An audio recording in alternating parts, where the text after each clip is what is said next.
as the conflict between Hamas and Israel becomes a major drag on GDP, the Israeli central bank has lowered its economic forecasts and maintained its focus on propping up the domestic currency, the shekel, by holding interest rates steady.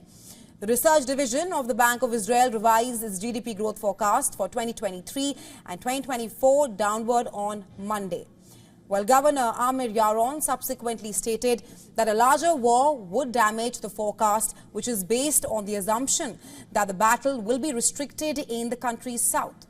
He said, and I'm quoting here, "The longer and the wider the economy is shut down, the greater the economic impact of the war."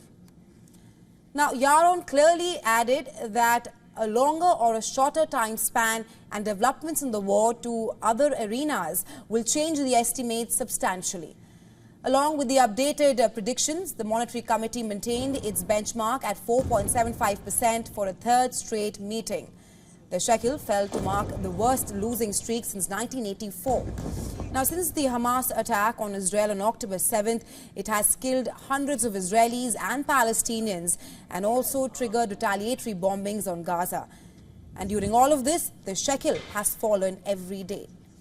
With a decline of about 6% versus the dollar this month, it is among the worst performing currencies in the world.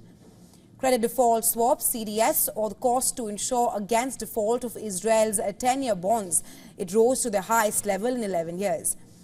Israel's economy is reeling from a crisis that shook bond and currency markets and also wiped off almost $19 billion in market value from the country's main stock index.